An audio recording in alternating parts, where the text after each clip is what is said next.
Isa po sa paboritong joke ng maraming mga sumusubaybay sa mga beauty pageants is kung ano yung laging sinasagot ng mga beauty pageant contestants during the question and answer portion.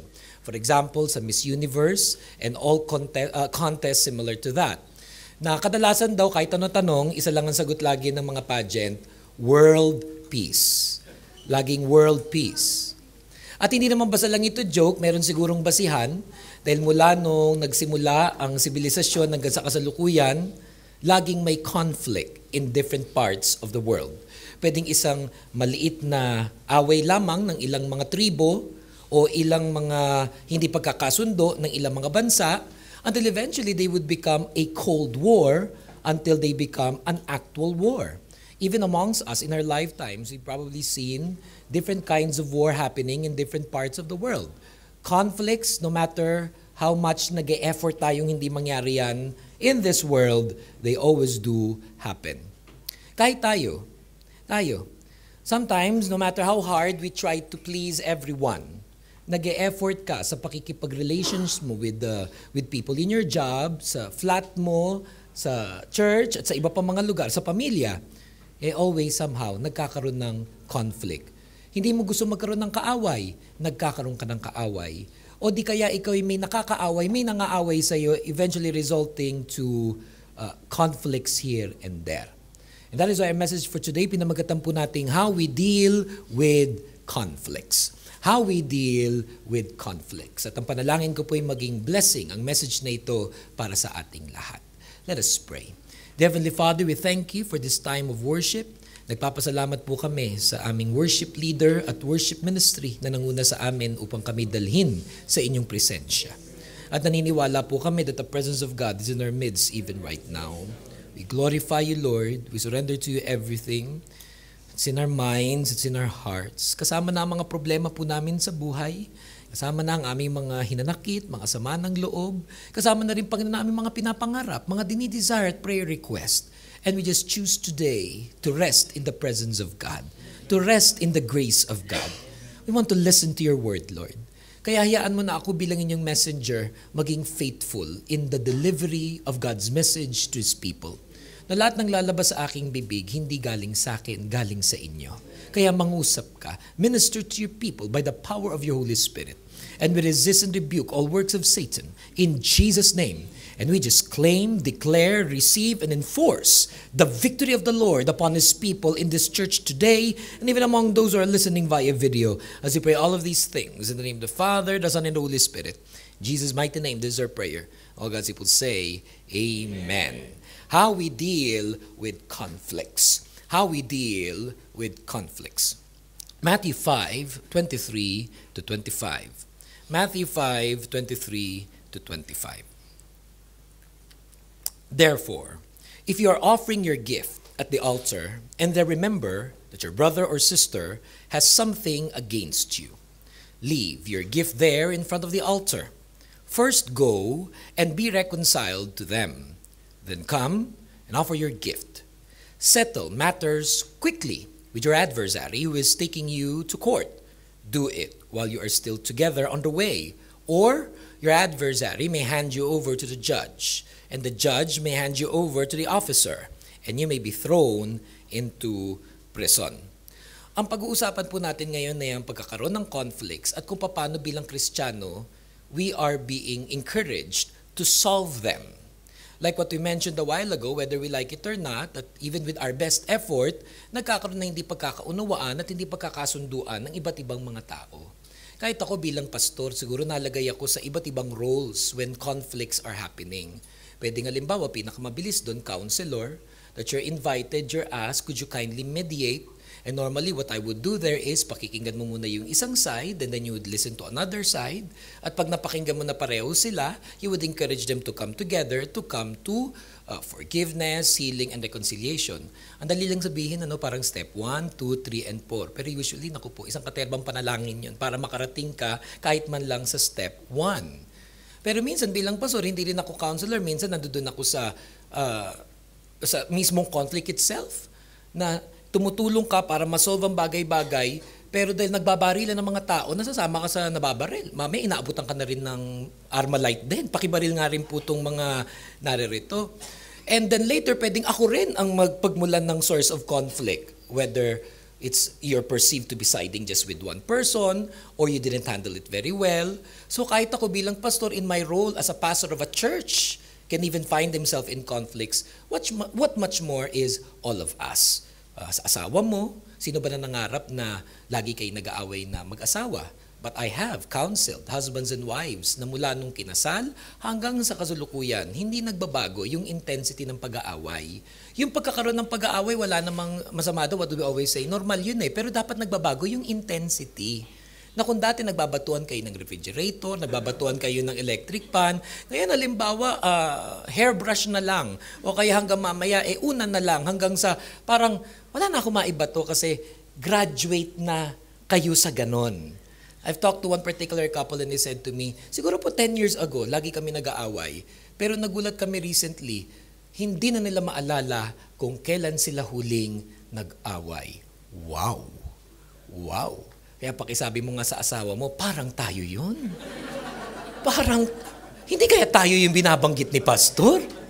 Hindi na maalala kung kailan yung huling nag-away. But, mag-boyfriend, kinasal, wala sa plano niyong mag-away kayo lagi o may makasama sa buhay na araw-araw may kaaway o may kagalit.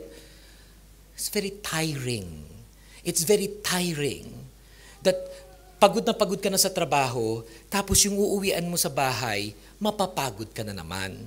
Minsan pa nga, meron kang napapangasawa, akala mo pag ipinikit mo na mata mo, tapos na, hindi, gigisingin ka pa. Hindi pa tayo tapos! Hindi siya papayag na hindi magtuloy-tuloy pa rin yung conflict. Marriage yan. Magkakapatid, of sibling rivalries, can start very young. Pag hindi na-educated well ang mga bata, how to love each other more, can go up to adulthood. I've also counseled people in their 30s and in their 40s na hanggang ngayon hindi nare-resolve yung sobrang paborito si ganyan, laging si ganito na lang ang may pabor, kaya siya nakapagtapos ng pag-aaral, ikaw ang pinagbigyan, tapos may competition, minsan may nag-agawan pa ng boyfriend, minsan ay kung saan pa napatungo ang kanilang pagmagkakapatid dahil nga hindi na-solve yung conflict ever since. Namatay ang magulang, grabe ang away pagdating sa lupa. Kakapraso lang naman. Pero ang pagtatalo at hidwaan ng mga magkakapatid sa mga naiiwan ng mga magulang, kelungkot. Conflicts happen among brothers and sisters. Ganon din sa mga flats, ganon din sa mga nakatira sa accommodation. It's amazing. It's amazing and I'm so blessed kung lahat ng natitiran ko, lalo na abroad, nagiging maganda ang pakikasama namin sa isa't isa. Kasi listening to a lot of people who have lived in the Middle East for a long time at wala kang choice kundi mag-share, kaya hirap ng may ka-share. And everybody say, Amen. Yun lang paliligo. Just imagine. May mga tao pag maliligo, 45 minutes. 45 minutes. Pare-pareho kayong papasok ng alas 8, alas 9. Minsan gagawan mo na ng, imaginein mo, professional ka, pero doon sa tinitiran mo, kailangan may schedule from 6 to 6:20, from 6:20 to 6:45. Kasi meron mga insensitive people about this. Kung naninigarilyo ka, yung isa hindi naninigarilyo, kanya-kanyang buhay yan. Kaso maninigarilyo halimbawa sa dining hall, maninigarilyo halimbawa sa kitchen, hindi naman fully ventilated yung mga kwarto. So eto ka na, siyempre makikipaglaban, makikipag-sagupaan ka sa mga tao, depende na kung sino ang unang aalis sa inyo dun sa flat na yon. Sige, tignan ko lang kung sino aalis sa atin dalawa. Dapat kayo sa akin nakapangalan yung flat. So ikaw tuloy ngayon ang alis. Conflicts happen even about people living in the same flat. Hindi ganun din sa trabaho. Mga inggitan, mga away, mga siraan, at kung saan-saan pa. At ang pinakamalungkot, kung pati sa church, ang hindi pagkakasunduan at hindi pagkakaunawaan ng mga taong ginagawa ang ministry. Whether it is because they simply attended and they got offended, o di naman kaya magkasama sa ministry, hindi nagkasunduan kung paano palalakarin ang gawain. Minsan, Bible study, magsusuntukan dahil sa Bible study. And it's very, very sad kasi yun na yung last place na Sa lahat ng pinanggalingan mong may conflict, sinuhope mo, dun ka naman magkakaroon ng kapayapaan. Ng kapayapaan. Because this pursuit of peace, this desire for peace is so important for us. Gaano karami sa inyo gusto ng mapayapang buhay? Say amen. Sino sa atin dito ang gusto na walang kaaway? Say amen. You want to wake up at hindi ka kinakabahan kung may naka-armalite sa labas ng pintuan mo. Gusto mong pumunta sa isang mall at hindi ka kinakabahan na baka may makasagupa ka na ayaw mong makita. Gusto mo na mabuhay na maluwag sa kalooban. And I'm sure many of you will agree with this. Gusto nating lahat na humaba ang buhay. Konti lang yung gustong humaba buhay. Ulitin natin, ha? Sino sa atin gustong kasi hindi lang napakinggan mabuti. Sino sa atin ang gustong humaba ang buhay? Dapat walang kaaway. Dapat nasa-settle ang mga conflicts. Dahil pag may kaaway, it stresses you. Matutulog ka na lang, hindi ka makatulog kasi iniisip mo siya. Lugi ka. Kasi siya nakakatulog, ikaw hindi. Alam mo yung tao na punong-puno ng sama ng loob, hindi nakakatulog yun. Minsan sinasabi pa nila, hindi, okay lang ako, tulog ako. Pero lahat ng pinapanood mo, nakikita mo yung mukha niya.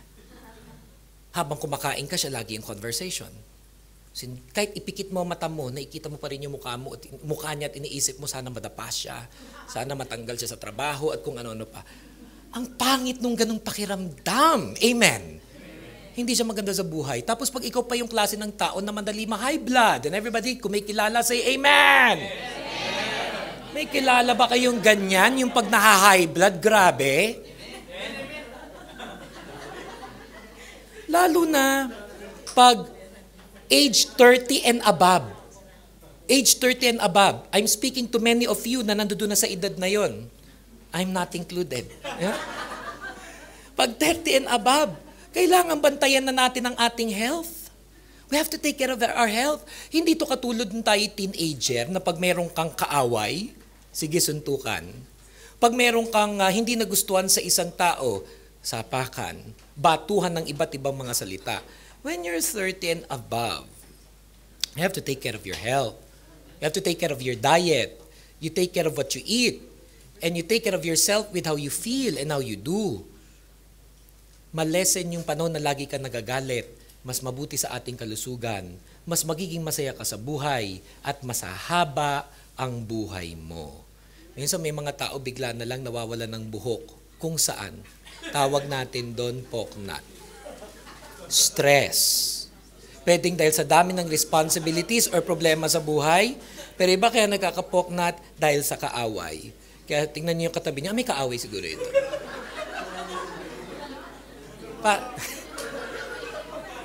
No offense meant, ha? Nadulas lang. Baka mamaya pati ako maging kaaway mo na. Abangan mo ko sa labas. Huwag naman ganon. O yung biglang may mga nararamdaman sa katawan, iba't ibang mga katikate, iba't ibang mga bukol. Minsan wala explanation ng doktor. You know, the other day, I watched this news report about this couple, yung Jamich. Familiar kayo doon, yung sa YouTube. Tapos yung Jam, na at 28 years old, was diagnosed with stage 4 lung cancer. And they were so shocked by this. The family was shocked by this kasi wala palang bisyo, hindi naninigarilyo, hindi umiinom, pero lung cancer. Stage 4 lung cancer. Noong umpisa akala nila asthma lang, noong umpisa akala ito'y simpleng ubo lang. And then they got the bad news, the sad news, stage 4 lung cancer. And they went through the chemotherapy sessions and ayun, go to ABS-CBN News, you will see yung current state ng bata. Now asking na kung pwede lang sana i-mercy killing na lang siya dahil sa inabot nung cancer sa kanya, umabot na sa buto. Sa ilan sa inyo nagkaroon ng kamag-anak na nagka-cancer, nakita yan? Yun yung pinakamasakit na part, yung pag umabot na dun sa buto. Kahit tapikin mo siya, hawakan mo siya, hindi na pwede. So the mother asked, ano kaya ang rason? Siyempre, you want to find an answer to this. Ang bata-bata, 28, walang ambisyon. Sabi niya, una raw, baka dahil sa genetics or sa genes. Dami natin mga kamag-anak na ngayon na nagkasakit din yan. Pero sa kanya bumagsak. Pwede daw dahil sa pollution, dahil napaka-polluted ng Pilipinas. O pare-pareho tayo humihinga ng hangin may iyo. So, it can really happen to anybody. And third daw, maybe because of stress. Yung napupuyat siya lagi, o may mga pinagdadaanan sa buhay, it's triggering something in his body and in his life. Kung hindi man cancer, of course, ang pinakamadali na pwedeng maging sakit ng taong laging may kagalit o laging nagagalit, syempre heart attack. Heart attack. Yung punong-puno ka, namumula ka, yun talaga ang patutunguhan nun. Kaya napakalaga ng topic na to para humaba ang buhay natin. Amen! Again, matanong ko, sino gusto humaba ang buhay? Taas ang dalawang kamay. Gusto humaba ang buhay. So conflicts, what do we do with them? Based on the verses we've read today, first, we are to settle conflicts properly because of God. We are to settle conflicts properly because of God. Again, we read Matthew 5:23-24. Therefore, if you're offering your gift at the altar and there remember that your brother or sister has something against you, leave your gift there in front of the altar. First go and be reconciled to them. Then come and offer your gift. Bakit daw dapat isettle natin properly ang mga conflicts? Because of our relationship with God. That because of our relationship with God, gusto natin ma-solve ang anumang conflict. Yung tawag doon na may sinasalang-alang. Sometimes ayaw mo, pero minsan gagawin mo kasi para kay daddy. Gagawin mo para kay kuya. Gagawin mo para sa mga bata. Gagawin para sa iyong asawa. Gagawin mo para sa isang dakilang dahilan. At hindi ba ang pinakadakilang dahilan? Pinakamagandang dahilan. At kung wala ka ng ibang dahilan na mahanap pa para isolve ang conflict, you remember, but I will do it because of God. That because we have this relationship with God, we face conflicts better than those who do not have. That because of our relationship with God, listen to this, we face conflicts better, should be better than those who do not have. May mga kilala rin naman tayong mag-asawa na nag-aaway, hindi sila Christian o umaattend ng ating church. Isa iba pa religion. May kilala rin tayong mga tao na mag-ama, magkakapatid, nag-aaway din naman sila. Lahat ng pamilya, lahat ng organisasyon at grupo lagi may pag-aaway. Ngayon ang tanong bilang Christian, ano pinagkaiba natin? Ano pinagkaiba natin na dumadalo tayo na ganito mga gawain? Ako bilang mangangaral, nagpipreach ako, kumakanta ka, tumutugtog ka, naglilingkod ka sa Lord, or you just simply say, but I'm a Christian. When somebody asks you, ano religion mo? Hindi ba't karamihan sa atin? Whether Catholic, Protestant, born again, or otherwise, we would all say, but I'm a Christian. Also ngayon, we say that we are Christian. Ano ang pinagkaiba natin sa iba pag merong mga hidwaan? Dapat meron. Hindi pwedeng pareho lang. Minsan yung iba pa nag-aaway yung mag-asawa, pareho naman galing sa church. Tapos sasabihin ng asawa yung verse sa Bible, sasabihin yung sinabi ng pastor. Minsan i-quote pa ako. Bilang sasabihin, wag mo kong gagamitan yung mga verse mong yan. Wag mo kong gagamitan ng mga pastor. Kailan gagamitin? Kailan gagamitin yung verse na napakinggan? Kailan gagamitin yung napakinggan kay pastor? Kailan gagamitin yung mga napakinggan mensahe? Wala lang, relihiyon lang ito. Pasok dito, labas doon, we felt good. You went out and you said, I was blessed, I was blessed, I was blessed. You know what blessed is? Blessed is when? Kung ano yung ating napapakinggan, na i-apply natin sa ating buhay. At bakit ba ang Christians? They settle conflicts properly because of God. Because Christians are a new creation. Pag sinabing Christian, it's not just a change of religious affiliation. Hindi lang yan linalagay sa curriculum vitae, sa biodata, sa resume, pag nakalagay religion, yun lang ang sagot. No. Christians are a new creation. 2 Corinthians 5:17 says, therefore, if anyone is in Christ, the new creation has come, the old is gone, the new is here. We are new because we have been born again. We are new because we have been born again. We have been regenerated. Ang tawag dyan sa Biblia ay regenerated. Made spiritually alive. Made spiritually alive. Dahil nung araw, we were once spiritually dead. 1 Corinthians 15:22 says, for as in Adam all die, so in Christ all will be made alive. So dati, ang nature natin, laging magalit, mabilis magalit, at tumatagal ang galit. That's part of our old nature when our spirit was dead. Pero pag Christian, God is changing that spirit from being dead to becoming spiritually alive. Because we believe that regeneration or yung pagiging born again is an act of God. It's an act of God. It's God touching a person And when God touches you, something changes inside of us. John 1:12-13. Yet to all who did receive him, to those who believed in his name, he gave the right to become children of God. Children born not of natural descent, nor of human decision or a husband's will, but born of God. Hindi to relihiyon, relasyon. Relasyon na nagsimula dahil hinipo tayo ng Diyos.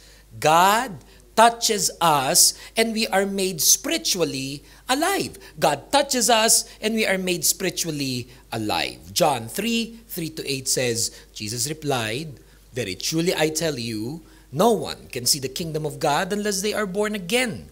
How can someone be born when they are old?" Nicodemus asked, "Surely they cannot enter a second time into their mother's womb to be born."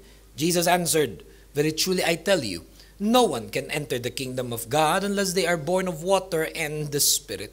Flesh gives birth to flesh, but the Spirit gives birth to spirit. You should not be surprised at my saying, you must be born again. The wind blows wherever it pleases. You hear its sound, but you cannot tell where it comes from or where it is going. So it is with everyone born of the Spirit." Yung naboborn again ay hindi pagsali sa isang relihiyon o pag-attend ng church na to. Ang pagiging born again ay paghipo ng Diyos sa ating espiritu. Na dati ito'y patay, hinipo niya, ito'y nabubuhay ng muli. Ngayon, ano relasyon nito sa pagsusolve ng hidwaan or conflicts with other people? Napakalaki. Kasi kung tunay kang hinipo ng Diyos, yung dati mong patay na espiritu na lagi nagagalit, madaling magalit, matagal magalit, masagwa magalit, nagkakasala pag nagagalit, pinapalitan ni Lord John dahil binibigyan kanya ng new heart. A Christian is a Christian because we are given by God a new heart. Ezekiel 36:25-27 says, "I will sprinkle clean water on you, and you will be clean. I will cleanse you from all your impurities and from all your idols. I will give you a new heart and put a new spirit in you. I will remove from you your heart of stone and give you a heart of flesh. And I will put my spirit in you and move you to follow my decrees and be careful to keep my laws." Yan ang ginagawa ng Lord sa hinihipo niya sa tunay na nagiging Christian. Yung pusong matigas, pinapalitan niya na isang pusong malambot. A heart of stone is changed for a heart of flesh. What does that mean? A peaceful heart. More than anything else, it is a peaceful heart. Yun yung hangarin. Hangarin ng kapayapaan, may kapayapaan, magkakapayapaan. Ayaw mong may kaaway, at kung merong kaaway, gusto mong maayos agad. Kasi yun yung puso mo. A peaceful heart. Bakit, Pastor? Meron bang warring heart? Meron din. May mga taong gusto yun, lagi may kaaway. Parang pag walang kaaway, hindi masaya buhay. Maraming driver na ganyan. Na pag nagmamaneho, konting ganito, konting ganyan, bubuksan ng bintana, tapos alam mo naman kung ano pwede magawa, minsan hinahamon pa. O suntukan na lang tayo, ubusan tayo ng lahi, labasan ng Armalite. Sa Pilipinas ganun, di ba? Minsan traffic lang, may nagkakabarilan. Kasi yung puso, hindi peaceful heart, warring heart. Ganun din minsan ng mga tao na lahat ng lipat na lang ng flat. Bawat lipat na lang ng accommodation. Kasi pinapakiusapan na ng asawa, wala ka nang aawayin dito kasi nakakaapat na lipat na. Isang buwan pa lang, nakaapat na lipat na tayo. Bakit? May warring heart kasi. Laging nakakahanap ng pwedeng pag-awayan. Ako, pag nakasama niyo sa bahay, siguro na isang buwan, pwedeng meron kayong makikitang maganda sa akin at meron din kayong makikitang hindi maganda sa akin. Nasa sayo na lang yun at nasa sa akin na lang yun kung paano natin yun itatawid. O kung ano yung kaya mong tiisin at kaya kong tiisin. Ako na yun. Best effort ko na bilang pastor. Paano pa kaya yung napalipat ka lang, nakita mo lang sa Dubiesel? Diba? One room available, ganyan. Ang ganda-ganda ng mga picture, ang daming mga nasabi, mga amenities. Tapos pagdating mo doon, miserable yung condition and everyday fights here and there. Didecidean mo yun, ano yung palalampasin ko, ano yung kaya ko at hindi ko pala kaya. Di sa ganyan, ako'y aalis na pero still, gusto mo umalis doon na wala kang kaaway. Gusto mo ba everywhere you go, meron kang footprints in the sand? I was here. Na ang ibig sabihin ng I was here, may kaaway ka kasi doon, may kaaway ka dyan, may nakagalit ka doon. Alam mo na. May diferensya din sila, pero baka may diferensya ka rin. Kung sa lahat ng mga punta mong lugar, laging may giyera, it changes when you become a Christian. Because God gives you a peaceful heart. Ano pa? God gives you a humble heart. God gives us a humble heart. Bakit ba maraming mga tao tumatagal ang away? Pride. Everybody say this with me. Pride. Pakitignan niyo ang inyong mga katabi and look to them with feelings and just say it. Pride. Pride. Isang beses pa. Pride. Halos lahat sa atin meron yan. Halos lahat sa atin meron yan. Pride. Bahagi ng ating lumang pagkatao. Bahagi ng isang patay na espiritu. Pero pag nagiging Christian na sa Panginoon, binibigyan niya tayo ng humble heart. Hindi ka na nag-aantay kasi sabi ng iba, babatiin ko siya pag binati niya muna ako. Yung ganon, pride yun. O patatawarin ko siya pag nagsorry siya sa akin. Pride din yun. Kasi may mga tao, ang understanding niya sa conflict, hindi pareho sa understanding mo. Pwedeng ikaw ngayon, ang intindi mo, dapat siya mag-sorry. Yung pala siya, ang iniintindi niya, dapat ikaw naman na mag-sorry. Paano kung hindi kayo mag-uusap ng maayos? Tapos may mga mahilig pang mga kapitbahay natin, kaibigan natin, mga friends supposedly, mga meron, dumadagdag pa. Tingnan mo yung sinabi niya. At ako ayoko makialam pero... Naku po, napakaraming ganyan. Na nagbabarilan na ang mga tao, biglang may mga eksena pang mga napadaan lang daw. Tapos pag nagkaharap-harap na yun, biglang sasabihin niya, ay, kung labas ako dyan wala. Ay, eto lang yung sinabi ko Lalong gumulo ng gumulo. At ang tao, yung pride, lalo nag-increase na nag-increase kasi may nangyari na nga, hindi kayo pareho ng understanding, may mga nangyailam pa, tuloy lalo ka nagagalit. Laging nabubuo yung wall sa'yo at sinasabi mo, talaga yan, pag nakaharap ko yan. But a Christian, what happens to him? God touches you. Pwede po bang hindi nagagalit? Nagagalit din. Pwede bang hindi na-offend? Na-offend din. Pero pag ikaw nagagalit, pag ikaw na-offend, when somebody offends you, what do? You quickly pray. You quickly pray. And you say to the Lord, help me. Na ano man tong galit ko, mawala agad. Number 2, withdraw immediately. Lalo na pag ito, magkaharap kayo, may hawak siyang kutsilyo, tapos kukuha ka na agad ng iba rin, withdraw agad. Withdraw agad. O nagbabalitaktakan at may masasabi kayo na pwedeng hindi maganda, atras, retreat, withdraw. And then go to somewhere na pwede ka magpalamig. Punta ka sa banyo mo, sa bata, magpuno ka ng malamig na tubig, buhusan mo sarili mo ng isang malamig na tubig. Cool down. And then after that, lumayo ka sa mga kaibigang kampo ng demonyo at ni Satanas. Na pag yung ang kausap mo, ikaw ano napapagsasabi. Yan ang problema ng iba, may kagalit na nga pupunta pa doon sa mga kampo ni Satanas. Na pag pupunta ka sa kanila, bigla, ay tama nga, sugurin natin yan. Maglalayo ka sa mga ganyan mga tao. Kilala mo na yung mga kaibigan mong ganyan, na mga war freak din, na katulad natin. Maghanap ka ng mga sensible-minded people. Yung mga counselors. Maghanap ka nung alam mong walang side. Sit down with them and ask them, may nangyari sa akin, pakinggan mo nga ako, tingnan mo kung tama ako o mali. So as you're getting all of these things, nahahumble ka.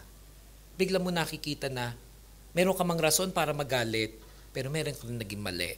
O may bagay na dapat pa rin ayusin, o may tinuturo ang Lord sa'yo. Kung pagkatapos ng lahat, wala ka namang kasalanan, pero narurong ka pa rin. Pero what does that mean? May tinuturo ang Panginoon sa atin. Humble heart. An understanding heart. Ang Christian may malawak na pangunawa sa kapwa-tao. Ang Christian may malawak na pangunawa sa kapwa-tao. This one thing I'm learning very much and very recently. Wag na wag mag-a-assume na pag nakikita mo yung facial expression ng tao, yun na lahat yun. Diyan pa naman tayo minsan mahilig yung, tinan mo yung mukha. Haba ng baba. Galit siyan o hindi, mahaba na baba niyan. Pero pinagbabasihan natin yung taas ng kilay, kunot ng noo, madilim ang eye bags. You cannot. Baka puyat lang, hindi naman galit, puyat lang. Baka hindi siya galit, gutom lang. Hindi nag-facial wash. Hindi gumagamit ng glutathione and everything. So medyo madilim nga ang muka. Kasi sabi nila, tingnan mo mukha niya, ang dilim-dilim ng countenance. Pag nakita mo lahat ng miyembro ng pamilya nila, madilim lahat ang countenance niyan. Huwag mag-a-assume. Kasi madalas, yung ina-assume natin sa itsura ng muka, hindi tama. O kaya may mga tao nagkwekwentuhan, nagtatawanan, sina-assume mo ikaw yung pinagtatawanan. Wag feelingero, yung feeling mo, ikaw lagi ang pinag-uusapan ng mga tao. At kung pinagtatawanan ka man nila o pinag-uusapan ka nila, confront mo sila, kausapin mo sila ng maayos. Pero lawakan mo yung pangunawa mo. Lawakan mo yung pangunawa mo. I've been a preacher and I've been a pastor for almost 20 plus years. Marami naman mas matagal pa sa akin. May umabot pa nga ng 50 years. At yung umaabot nun, usually patay na. May kilala ko, maaga pang namamatay. Pero, by the grace of God, I could have retired early. I could have given up at the 5th year, at the 10th year, on the 20th year. I could have given up at any time. But by the grace of God, He enables people like me, Christians like us, to develop understanding of people. Yun dapat ang isa sa barometer ng maturity. Nagmamature ka na? Kasi lumalawak ang pangunawa mo sa tao, sa buhay, sa bagay-bagay. Pag makitid ang pag-iisip, alam mo na, childish pa rin. At may kasunod dyan, a forgiving heart. A new heart that comes from God will always be a forgiving heart. Ang ibig sabihin po ba ng a forgiving heart, balik na sa dati? Hindi rin naman. Ibig sabihin ba ng forgiving heart, hindi na masakit? Masakit pa rin.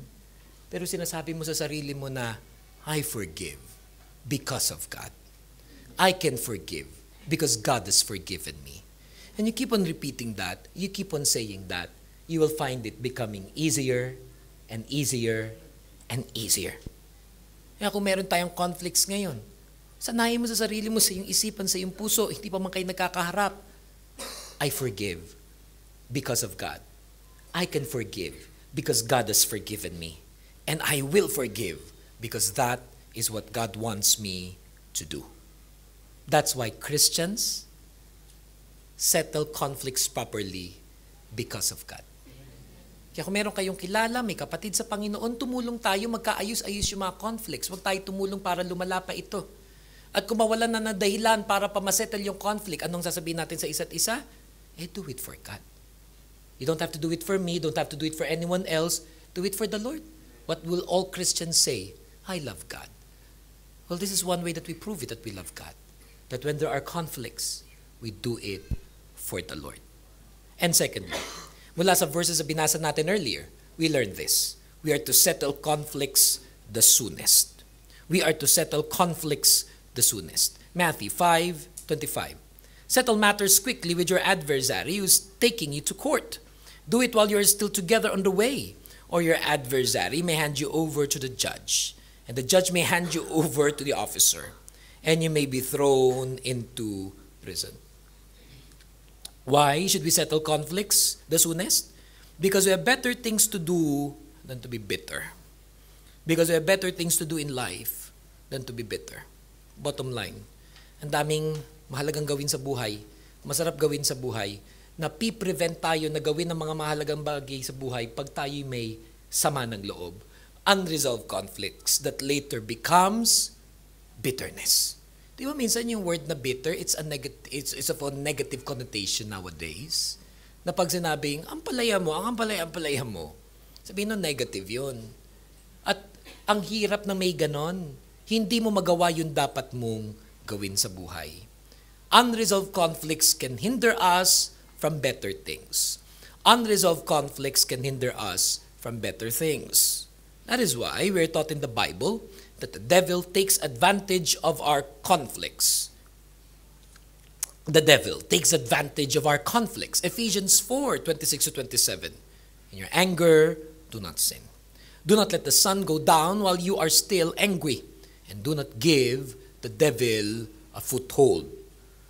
Kinakarir niya ang Christians, ang mag-asawa, ang magkakasama sa flat, ang magkakasama sa buhay, magkakapatid, pag magkakagalit. Kasi that's our weakest and most vulnerable when we are in conflicts with each other. Kasi dapat ang kaaway natin siya eh. Ngayon, ang mga baril natin, ang mga salita natin, ang energy natin, we're focusing it on one another, on the person that's supposed to be what? Your partner in life. Your partner in life. Kung sino man ang inyo na pangasawa, ano dapat? Partner in life. Not sleeping with the enemy. Dapat yung napangasawa, kakampi, katuwang. Napakahalaga niyan. We should not allow the devil to make things worse. We should not allow the devil to make things worse. 1 Peter 5:7-9, cast all your anxiety on him because he cares for you. Be alert and of sober mind. Your enemy, the devil, prowls around like a roaring lion looking for someone to devour. Resist him, standing firm in the faith, because you know that the family of believers throughout the world is undergoing the same kind of sufferings. Whenever there are conflicts, whenever there are problems, isipin mo lagi, the devil is attacking us. The devil wants to ruin us. The devil wants to make things worse. Ano na dapat ang gawin ng mga Christian? You should not allow the devil to work in your life, to win in your life. But together, we must defeat him, resist him, and be victorious over the works of Satan. Halimbawa sa bahay, may mga kasama kayo nag-aaway-away, hindi ka naman maka-eksena kasi away nila eh. Mag-pray ka. Ipag-pray mo na ang gawa ng kaaway, matalo, magkaroon ng kapayapaan. O may kilala ka here, there, everywhere, may conflicts, pray for them.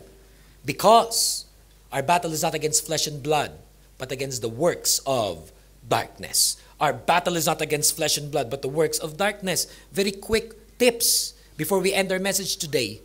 Mga dapat nating gawin pag merong conflicts, be wise. Be wise. When there are conflicts, be wise. Proverbs 23:19, listen, my son, and be wise, and set your heart on the right path. May kaaway ka sa trabaho. Yung supervisor mo, yung boss mo, kung sino man, wag agad-agad, I resign. Be wise. High blood lang yan. Tawagan mo asawa mo, magkano nga ba utang natin sa bangko? O biglang pag nalaman mo ang laki, balik agad. Balik agad. Pakisabi, wrong send. Nadala lang po. Huwag magpapadala sa galit. Naku, napakarami ko nang na-encounter na ganyan. Nasira buhay, gumulo buhay. Kasi hindi naging wise. Kaya pag nagalit, withdraw. Pray. Ice bucket challenge. Kung kinakailangan, this is what I always do. Effective for me. I don't know if it'll be effective for you. Pag malungkot ako, masama loob ko, na-offend ako, sad ako, disappointed ako, I try to find the food that becomes my comfort food. Eh, ang comfort food ko naman, simple lang, hindi masyado high-end. Salmon sashimi lang naman. Kaya pag ako nag-salmon sashimi, madampian lang ng isang salmon. Okay na. Meron na ulit akong humble heart, forgiving heart, understanding heart. Sad nga ako ngayon eh. Disappointed nga ako ngayon. O sige na nga, pati cheesecake na nga rin. Sige na. Mapalibreng advertisement pa yung isa dyan. Be wise. Huwag magpapadala sa init ng ulo. Huwag magpapadala sa init ng ulo. Pag masamang-masama ang loob, and this I always preach, not just once but many times, and I think I really have to say it all the time. Pag masama loob, pag may social media ka, Facebook, Twitter, Instagram, pray before you post. Hindi yung paggalit ka, post. Tuloy ko ano mga napopost mo. Mga nasasabi mo na later pagsisisihan mo kasi hindi ko pala dapat pinost yun. Hindi ko pala dapat sinabi yun. Nagagalit eh. Pag tayo galit na galit, may smartphone ka pa. Ay, gigil na. Tingnan mo yung taong laging nagagalit. Tingnan mo yung itsura ng keypad ng cellphone niya. Minsan may feelings pa yan eh. Pare-pareho lang naman yun pag... Minsan all caps pa.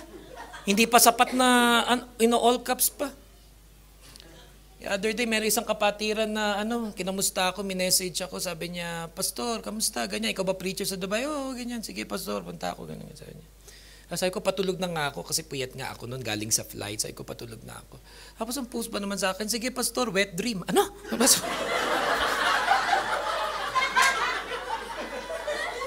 Yun talaga, isi-screenshot ko, isi-send ko sa inyo kung gusto ninyo. Hindi ako makapaniwala. Sa isang linya nakalagay, sige, Pastor, wet dream. Tapos may parang smiley face pang ganyan. Sabi ko, hindi niya.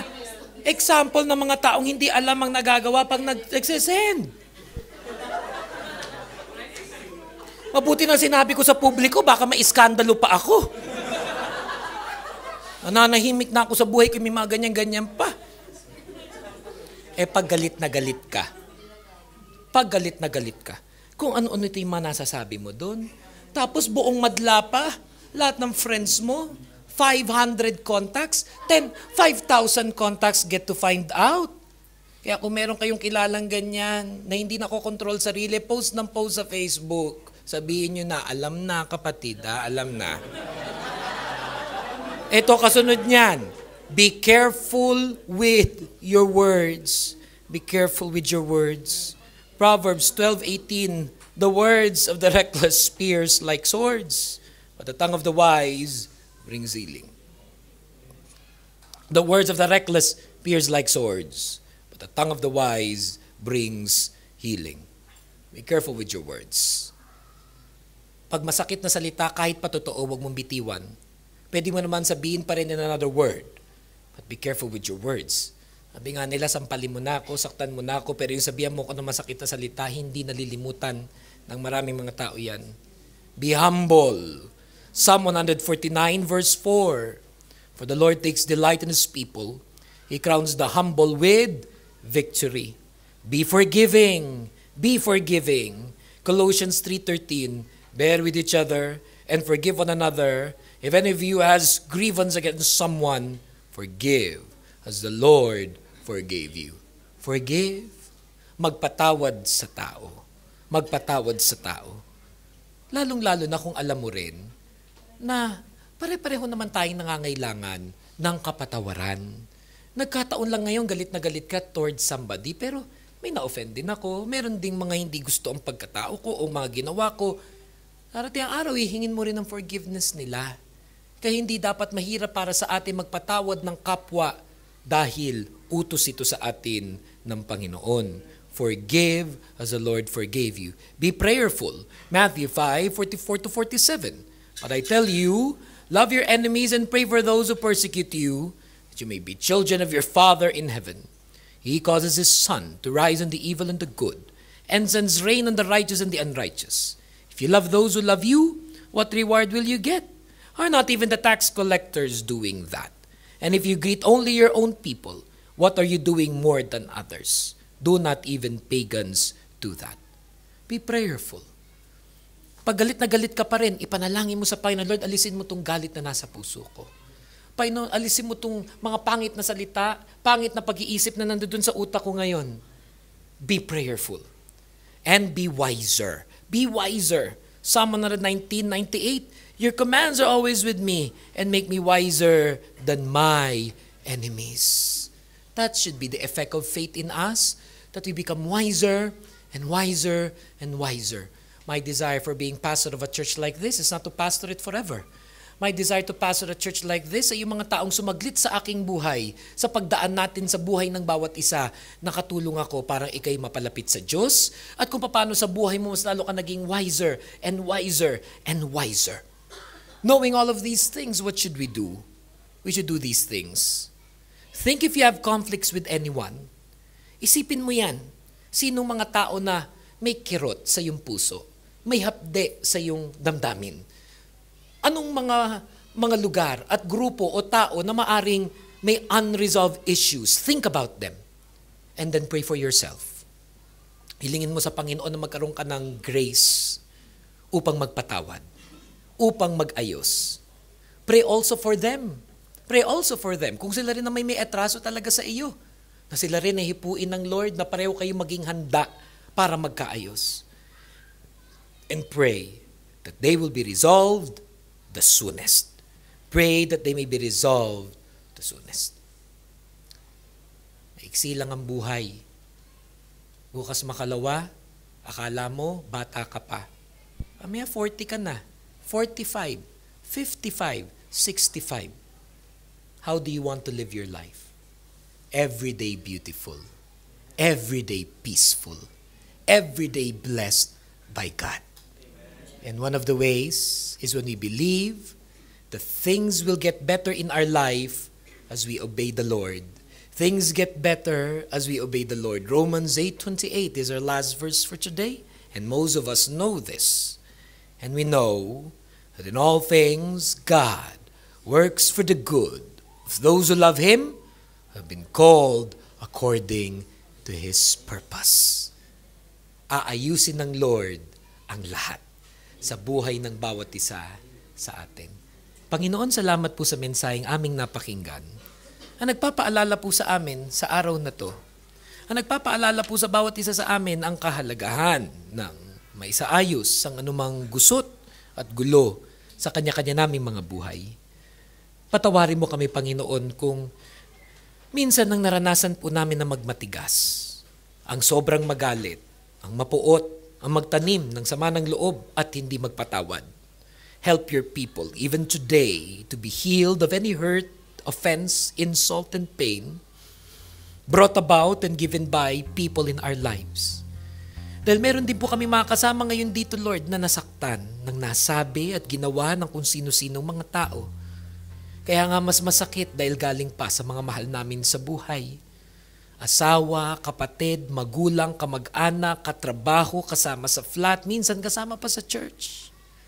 Help us, Lord, to forgive, to heal, and to move on. Help us, Lord, to live peaceful lives. And more importantly, na masunod yung utos mo to love one another. For that is what you commanded us to do, Lord, to love one another.